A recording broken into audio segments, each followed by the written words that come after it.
Hello, everybody, new attendees. Welcome. This is the webinar to talk about the potential redevelopment of Brickfield Stud. My name is Louise Bradley, and I'm an associate director for a company called ECF. We specialise in community engagement, so we're helping run that side of things on this programme. Today, just to let you know, this webinar is being recorded, and the recording will be placed on the website for Brickfield Stud, the engagement period tomorrow. It will be a short presentation, 5 to 10 minute presentation by the project team, who will introduce you to in a moment, followed by questions from yourselves. You are automatically muted, so to ask a question, please use the Q&A tool. If you look to the bottom of your toolbar for Zoom, you'll see an icon called Q&A. If you click on that, it will open a dialog box, and within that you'll be able to write any questions, and I'll chair that to make sure that the project team answer those questions for you. They can also type answers in there. If you feel that there's something also that you want to say, post the presentation, and once using the Q&A tool, if you use the raise your hand icon, then I can unmute you so that you can speak to the panel, and then I'll mute you again while they answer the question. We just always ask that people are respectful to one another, and we don't expect everybody to agree, but let's just give everybody time to speak and be respectful. So on that note, what I'll do is I'll get each of the panelists to introduce themselves in turn, and then we'll move on to Tom to share the presentation, and from that then it will come back for the question and answer session. Jenny, would you like to start and introduce yourself?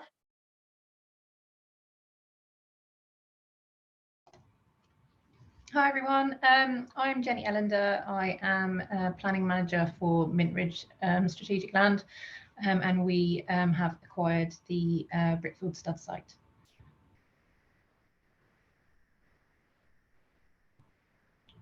Richard? Hello, I'm Richard Murdoch. I'm a director of Woods Hardwick Planning, and we are managing and taking forward the planning process on Mintridge's behalf. And then Tom, and you can then follow with the presentation. Good evening, Tom Francis, Architectural Director of Woods Hardwick.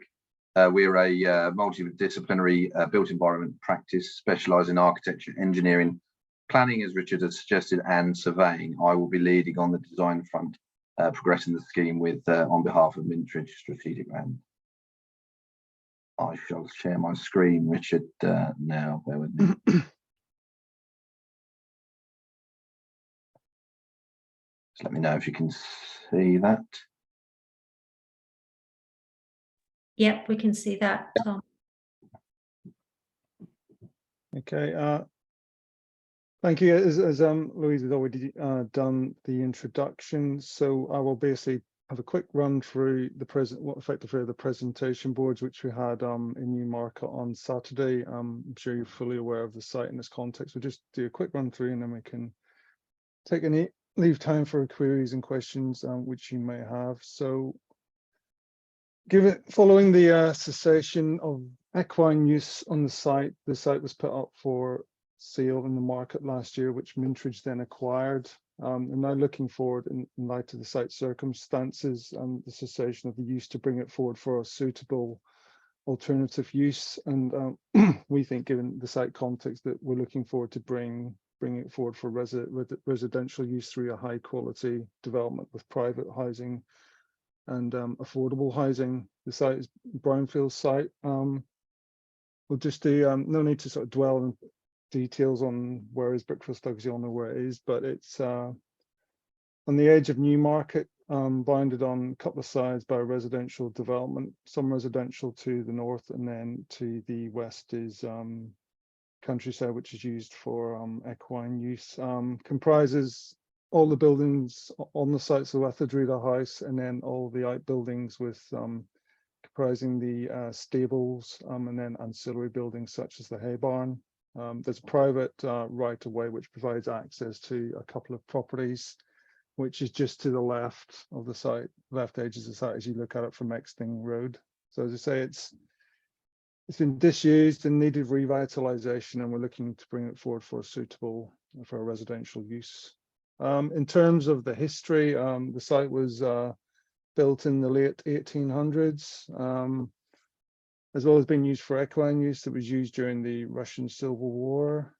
It formerly comprised the land to the east, which is now the Studlands estate, the Cala development to the south, which is allocated in the current local plan, and it also previously comprised the land to the other side of Exning Road. So basically all that's left now of the Brickfield Stud is the existing site, which we're now discussing. So the stud ceased in the early 1990s. The house itself hasn't been occupied since 1991.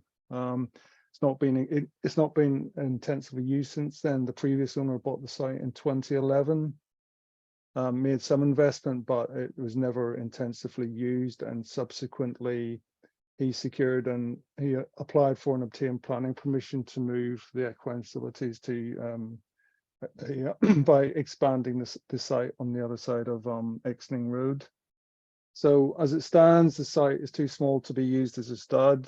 There's significant issues in terms of using it for a training facility, primarily due to safety of horses crossing the road, which was recognised by the council when the facilities on the other side of Exning Road were granted. And the site and the condition of the buildings has deteriorated over time, such that they in themselves don't lend it to sort of modern equine use. So the team Tom will now take you forward through where we're at in terms of developing a scheme for the site. We're at a relatively early stage and starting to look at the site specifics and the context. So I'll let Tom run you through that. Thank you, Richard. Just a little bit of context on the overview plan that you can see to the right of the page here. You have the existing settlement to the east. We have the Cala scheme that's now been built to the south of the side, Exning Road here. We've got 3 units that sit within this little collection here to the northwest of the scheme, with a right of passage through this section here. An existing right of way that runs through right to the top of the site, which is outside of the freehold of the scheme, with a cemetery to the north. It's obviously early stages, as Richard had already highlighted to you. We're conscious that we wanted to identify something, so there was a sort of a broad concept plan that we have at this stage, so people can have a conversation both on Saturday and this evening. Just going on a little bit about internally within the scheme. As you're probably aware, off the Exning Road, there's a large wall that sits along the front of the site, with some large trees of different grade in terms of quality along the front. We have another wall along the eastern side of the site with fairly large trees that bound that edge of the freehold red line. We've got the Cala development very close to the site in this location to the south. And then we have a sort of a right of way that doubles up as an access to some of the units at the rear here, and also one of the units that sit in this location. In this location here, there are a couple of units that sit off an access just to the north of these existing trees that runs in this location here and stops there, both access to these 2 dwellings. We need to bear in mind as part of the scheme as we move forward. In terms of the concept, it's very, very early stages, nothing really much to identify here really. Obviously we want where the access is going is quite important, both in terms of visibility, safety, proximity of offset to the existing unit on the other side of Exning Road, as Richard mentions. And then we've got an access coming into the scheme that then has a sort of focal green space somewhere central within the scheme, set back off the main road to try and in keeping with both the Cala and the units that exist here. As you'll see, we've dropped them back slightly, potentially with some sort of green space that could be provided behind the wall and the trees. We need to be mindful of the wall and the trees together, Obviously, if the trees are taken down, then there may be issues with the wall, and we feel that'd be quite a nice continuity of built form as you run along there to keep the wall. However, that is in early discussion, really early stages. Other than that, we basically have a perimeter layout with areas of green sort of centrally and potentially to the rear at the moment. So that's about it really in terms of the design at this stage. We need to be mindful of this private enclave here, and the potential for a couple, 2 or 3 units that may exist off that link and this position here. All of the rest of the units will be coming off of this central axis. Just a couple of further photos of the scheme. You can see the wall with the existing trees behind in this location. You can see the 2 units that have the right of way in this location off the Exning road that sits here. You can see the further house that's accessed off this route and public right of way to the rear of the site there, which is essentially that unit and that link there that also serves these units, and then a link to the wider settlement to the east, which is here. Just a couple of pictures of the old stable block within there.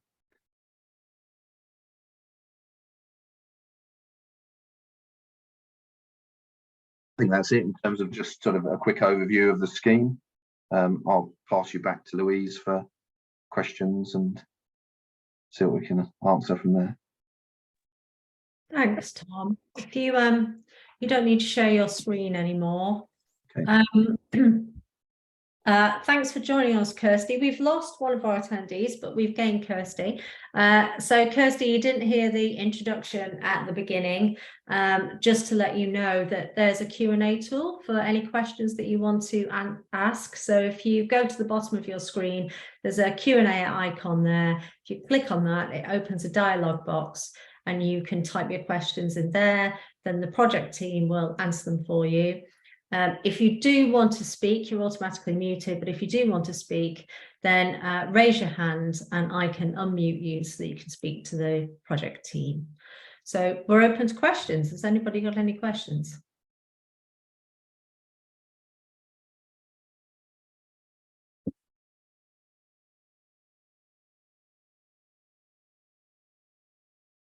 Aha, here we go. So the first question is from Kirsty and it says, how many houses are you planning on the site? Who'd like to take that? Yeah, I can take that one. I think just in terms of context, we don't know at this stage. It's early stages. Obviously, I've just run through a very, very sort of rough concept master plan. I suppose in terms of area, the size of the site is fairly similar in area. Not exactly, but fairly similar in the area to the Cala. So it would be, you know, potentially we could be somewhere around those sort of units as a sort of top end, really. It's hard to say anything further at this stage. We haven't looked at further context, any you know, detail of ecology and all the rest of it that we need to take into consideration at this stage. Thanks, Tom. That's great. Any follow-on questions from that?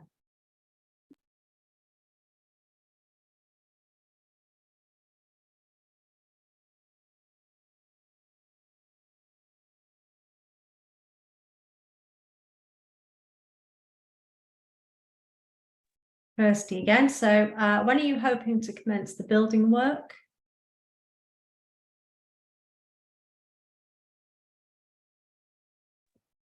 I can take that one, Louise. Well, we're a little way off that stage of the process. So we're going through this community engagement stage, and then the next stage, as we develop the proposals will be to speak to the council and go through their sort of pre-application process. What we're going to be doing, and that will take place over the summer, what we're going to be doing is submitting an outline planning application, which will establish the principle of development and set broad parameters, including what the maximum number of dwellings will be in the site.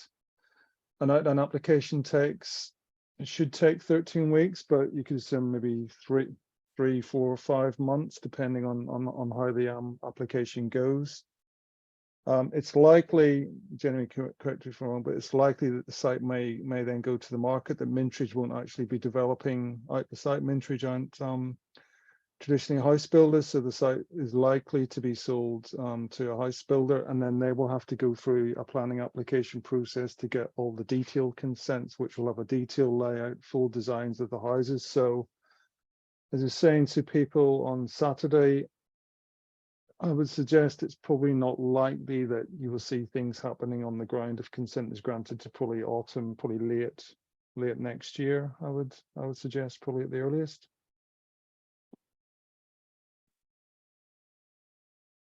Thanks, Tom. Lexis has come in. What about school places, doctors, extra traffic on Exning Road? We already have a huge housing estate already being built. Can Newmarket cope? Who'd like to take that one?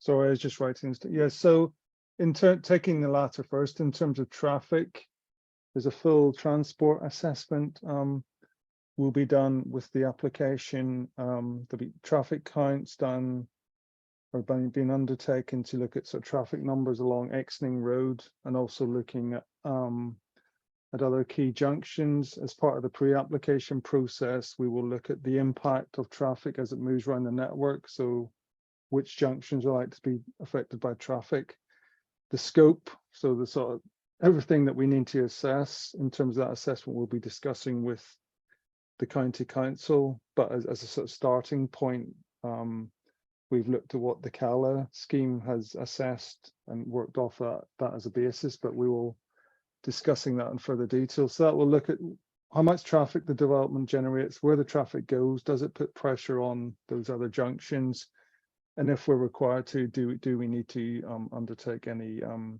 mitigation works or any highway improvements. So that's a sort of very detailed process that we're going to go through, and we're also having the access tested through a highway safety audit to make sure that it meets all sort of standards and requirements.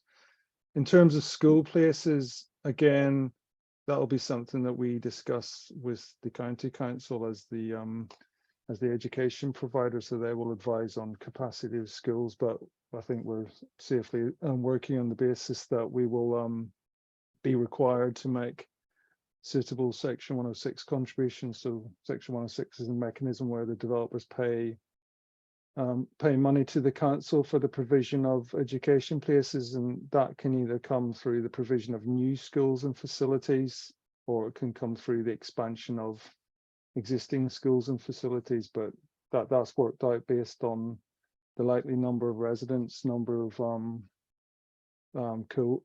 kids. So the council has a formula in which to decide that, but you'll end up getting contributions towards potentially towards early years provision, primary school provision, and then secondary school provision. Great, thank you, Richard. Here we go. And follow-on question from Kirsty. I second that. With all the developments going ahead, there is already close to 1,000 homes in the 3.5 miles between Newmarket and Burwell with no additional infrastructure. Why do you not redevelop the existing site and repurpose as a riding school or livery? Who'd like to take that one?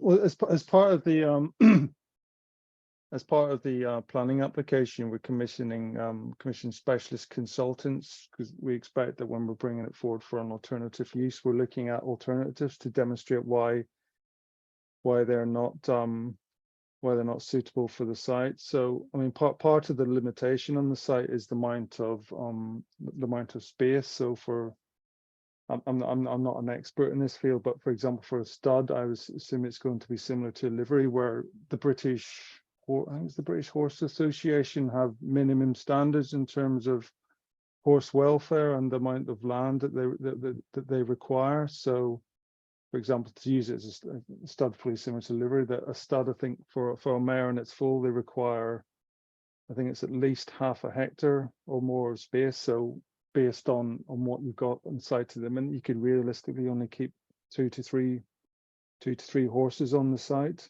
So you end up with the site being effectively very under intensively used.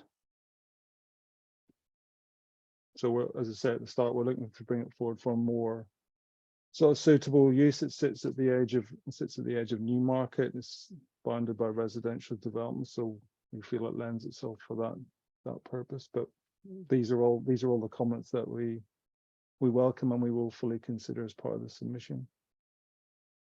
Yeah, and I think it's worth reiterating again that this is the really early stage of the process, isn't it? So once we take all of this feedback, we feed it into a statement of community involvement. So all of your queries and concerns are fed into that, which is then put in as part of the pre-app with the council. So all of those queries would need to be addressed as part of the planning application process. Any further questions?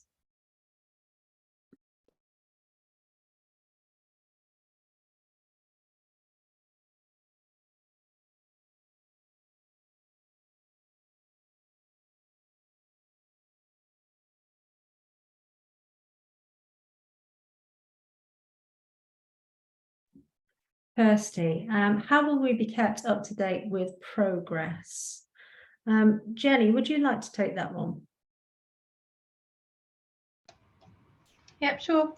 So as part of this process, the consultation engagement process that Rich has been talking about, which consists obviously of tonight's webinar, but also the public exhibition that took place on Saturday. If you have contacted us for the webinar, or if you came to the exhibition and provided some feedback, then we'll have your details and they'll be logged on ECF's special system for Brickfield Stud, which will enable you to be given updates in terms of where we are at in the process, how we're getting on, and we can keep you updated with everything as it progresses in that way.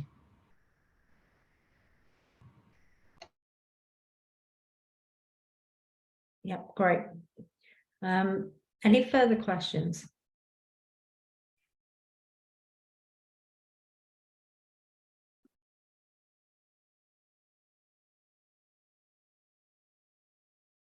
Oh, I can see we've had another one pop through. Okay, Alexis, is there a local planning law regarding repurposing equine facilities in Newmarket?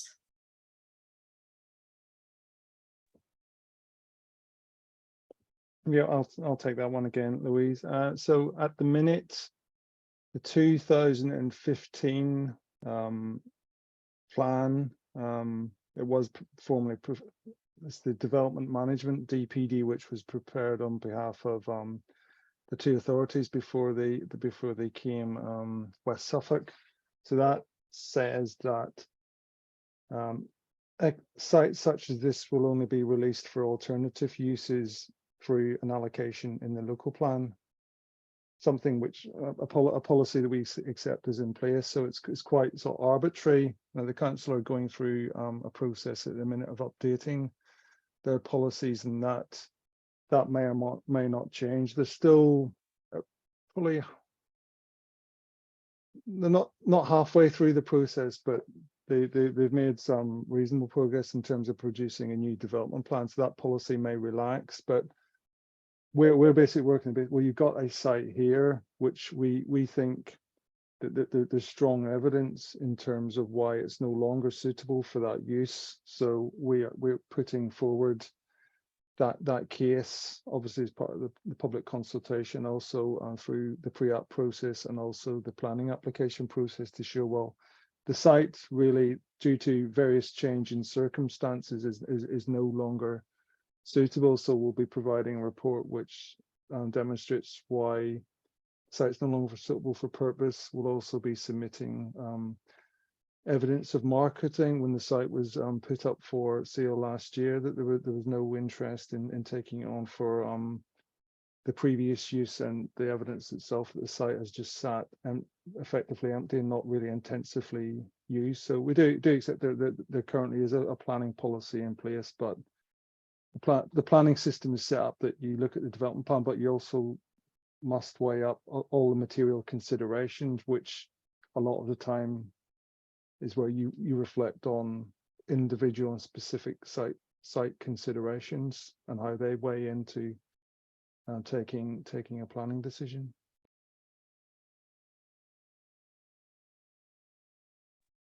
Thanks, Richard. See, we've got a further question here. Kirsty, is there a conflict of interest as the councillor for Exning Parish Council sold the site? Who would like to take that one?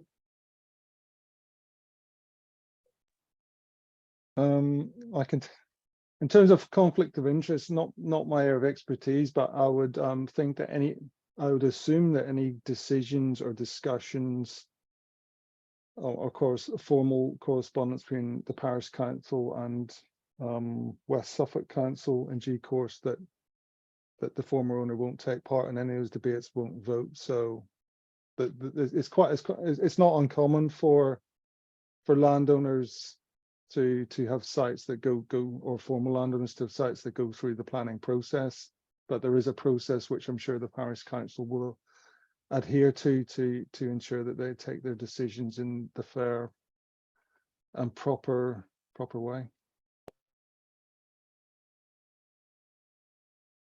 So just to add to it, I'm sure that if the former owner is at the meeting, that there's always a requirement at the start of the meeting for anyone to declare any interests on any items that are being discussed, whether that's was it financial, or I can't remember the other term, but whether they've got any connections. So I'm sure that will be handled in the proper manner. Thank you, Richard. Any further questions? Alexis, just to clarify, this could not go ahead if the planning laws are not changed. I'll take that one again. No, without going into sort of planning technical jargon, in any planning decision, the system is set up that the system should be plan led. So the wording of the relevant section of the 2004 Planning Act is that applications should be determined in accordance with the development plan unless material considerations dictate otherwise. So for the purposes of determining application, the council will obviously weigh up the development plan and the policy in place against the material considerations, and it's those material considerations that we need to submit, demonstrate, and satisfy to the local authorities satisfaction that would justify effectively releasing the land for an alternative use. So it's not an arbitrary. If it was that arbitrary, we wouldn't be advising Mintridge to we wouldn't take forward a planning application, because we would know that's the outcome. But the planning system is not set up like that. You have the primacy of the development plan, but you also have to weigh in material planning considerations. Thanks, Richard. Hope that clarified that for you, Alexis. Any other questions?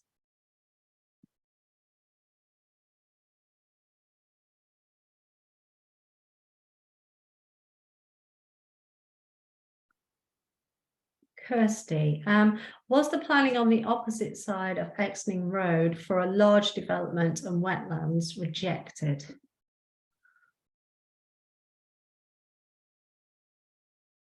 Does anybody know about another further planning development? No, it doesn't ring any bells with me, but I can. Do you have any more I can double check that, Kirsty, that you could put in the Q&A?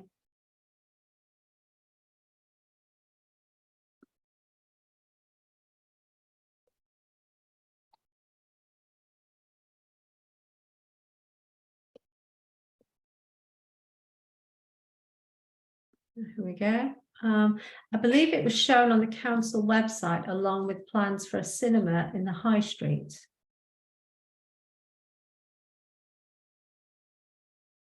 Any awareness of that within the team? No.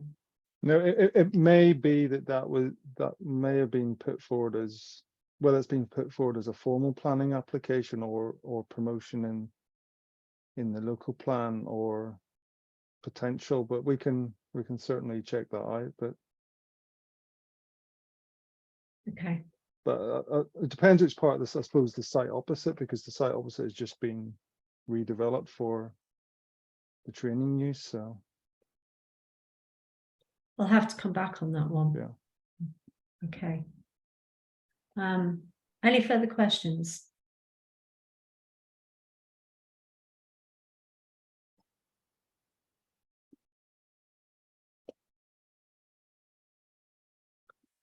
Alexis, how will this development benefit locals?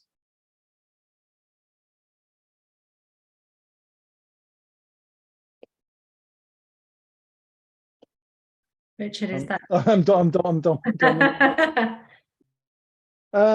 Well, Newmarket, well, West Suffolk requires new housing. The government requires local authorities to maintain a rolling 5-year land supply to meet local needs. This site is being, I suppose, big scheme of things, a modest development, but it will bring a productive, suitable reuse of the site, and it will also, there's always a need, no matter what local authority you're in, for affordable housing.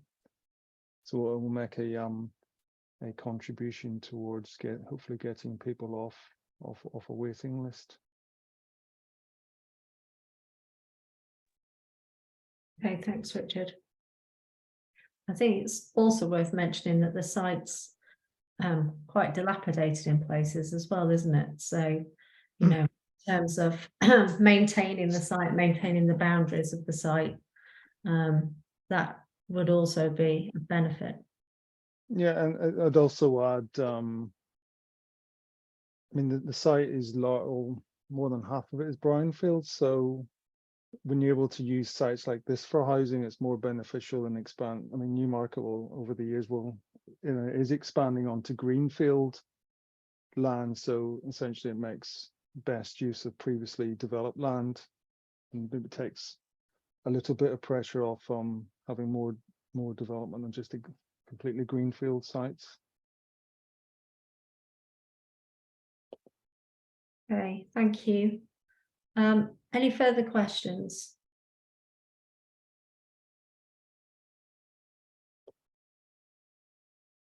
Kirsty, on the Brickfield website, it said that the site hasn't been used for 20 years. There were horses here up until November 2022. I think you did cover that off on your presentation, Richard, but I think if you can go over that again, that would be useful.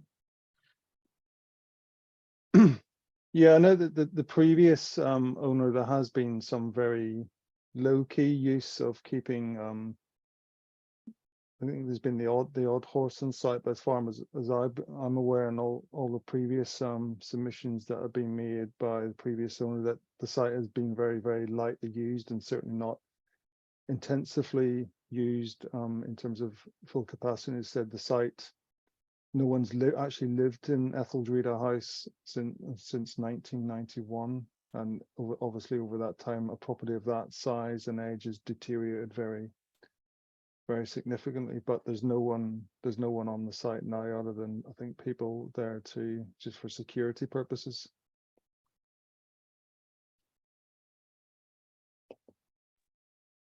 Thanks, Richard. Any further questions?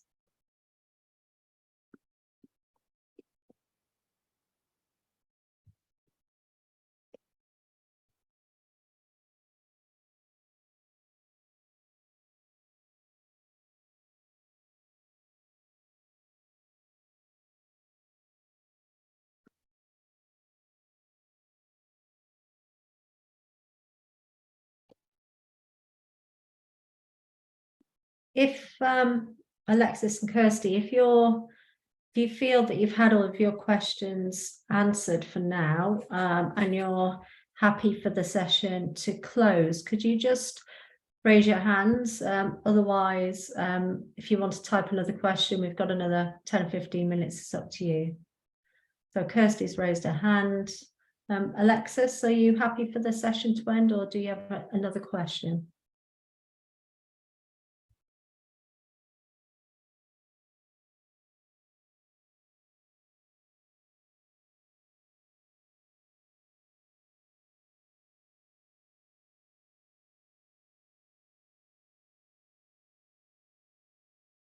Oh, here's another question from Alexis. Okay. I'm pretty sure there were Arab horses being trained from there not that long ago. Is the amount of time the owner is advising has been unused significant in the planning application? Richard, can you take that one? I'm not aware of the specifics in terms of who or what type of horses were being housed there, but I mean, as part of our submissions, we will obviously include information on the extent of any use, but I believe there might have been a couple of people, but they I think only used it on an ad hoc basis and for a short period of time. So if there was people there, it may have been like a relatively high turnover of people, but I'm not aware of anyone having been there for any sort of consistent or lengthy period of time, other than the obviously the previous landowner bought the site in 2011, but he had invested money into the site but hadn't used it intensively, and then he obviously directed his investment to the site across the road. But that sort of level of detail will be covered off in our planning submission. We're still, as you said, Louise, still at a relatively early stage, so we're not at a point where we've got everything prepared and ready to go. So yeah, and I think just building on from that, my understanding from what the previous owner said is that it's not a viable site in terms of full equestrian usage for stud or training, is it? So I think that's the problem, that it may be able to have a couple of horses on there, but in terms of a viable long-term site. Yeah, I mean, as a stud, there simply isn't the volume of, when it previously operated as a stud, it had a much bigger land holding to enable more horses to be kept at the stud. And as a training enterprise, the big issue is horses crossing the Exning road. Now, if you had just maybe one or two horses crossing, then that's one issue, but if that yard was running at full capacity, you would have 30 plus horses crossing the road. And there've been submissions in the previous application across the road, there were horse fatalities on Exning Road, but the council recognised that to get access to the gallops, you have to cross Exning Road at some point, and that's why one of the reasons I think why they allowed the expansion of the other side of the road to take place, because horses don't have to cross the road to get to the gallops from that location. Thanks, Richard. We've been joined by Chris. Chris, we're near the end of our session. We've got 10 minutes left. So you will have missed the presentation. And just to let you know, this session's being recorded. If you do have a question before we close in 10 minutes, if you use the Q&A tool, there's an icon at the bottom of your page which says Q&A. If you click on that, it opens a dialog box and you can write your questions in there, and then the project team will answer them for you. Here's another question from Kirsty. There are multiple horse crossings across the town and a stud opposite Brickfield. I think you did just cover the stud opposite Brickfield, didn't you, Richard? Don't know if you want to cover the horse crossings. Yeah, I mean, yeah, well, there's multiple horse crossings and horse walks across the town. This site is on the edge of the town. It's a 40-mile-an-hour zone, and to get from this site to the nearest access to the Gallops would require. We're currently looking at this, but Hamilton Road as you go into the town is the nearest convenient access to the Gallops, and that's some 600 meters away. So horses would have to travel down Exning Road, which is a very busy road into the town to get to the Gallops. And as I said, the challenges and issues in highway safety terms with horses even crossing that short stretch of Exning Road have already been previously discussed and considered by the council. Thanks, Richard. Any further questions? Chris, I don't know if you've got a question as you joined us.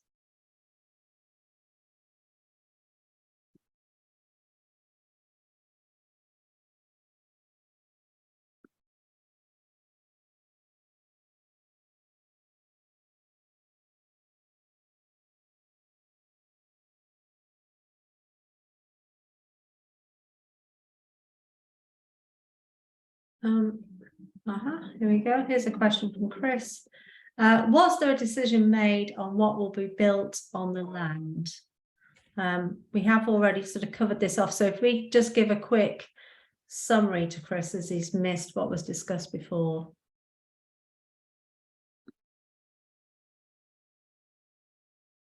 Tom, do you want to take that one?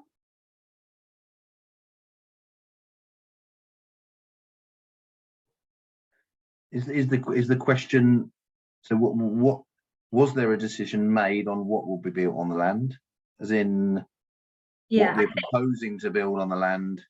I think Chris has missed all the preamble about where we are at with the process and what's likely to be put forward in terms of planning. So the presentation we showed earlier on, just a half an hour ago, was an identification of residential proposed within the site, with obviously you've got the settlement to the east, the Carla homes to the south, and then obviously with the cemetery, and then the settlement to the north, all of housing. We're proposing to put forward a scheme for residential housing that will have a proportion of affordable housing likely to be around the 30% mark, is policy compliant. Within the scheme, retention of the existing trees where possible within the scheme, and then amenity that's going to be provided within that. There are obviously a few contextual issues we need to be mindful of. So, for example, obviously Exning Road, where the access is going to take place, the position of that, there is a right of way serving 2 units, a right of passage to 2 other dwellings we need to be mindful of. And then obviously the other dwellings that sit around it, and what proximity we need to be in terms of policy away from the existing settlement envelope of units. But yeah, residential is what is being proposed for the site. And I think it's worth reiterating for Chris that this is really early on in the process. So we're taking all of this feedback, writing a statement of community involvement that will be put forward with the proposals, which goes into pre-application. Discussions I had with the council then. So there's lots of toing and froing before we get to any place where any planning application decision would be made. Are there any further questions?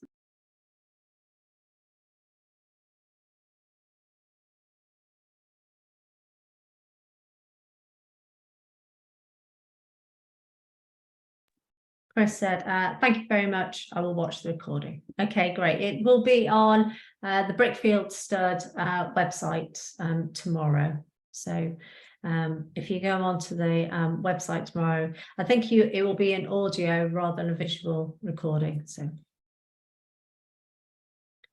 any other questions? If people are happy for the session to now complete, if you can raise your hand, so click on the raise your hand icon. Kirsty is happy. Alexis is. And Chris is gone. Okay. All right. Well, thank you very much. Some really great questions asked there. Lots to put forward in terms of our statement of community involvement, and actually reflects a lot of the feedback that we've heard so far through the feedback forms and from the drop-in session as well. If you haven't already completed a feedback form online, then please do so, because that's another way to capture your thoughts and issues and concerns. But thanks very much for attending, because it eats into your evening. So thank you very much. And thanks to our panelists, and good night. Okay. Cheers. Thank you.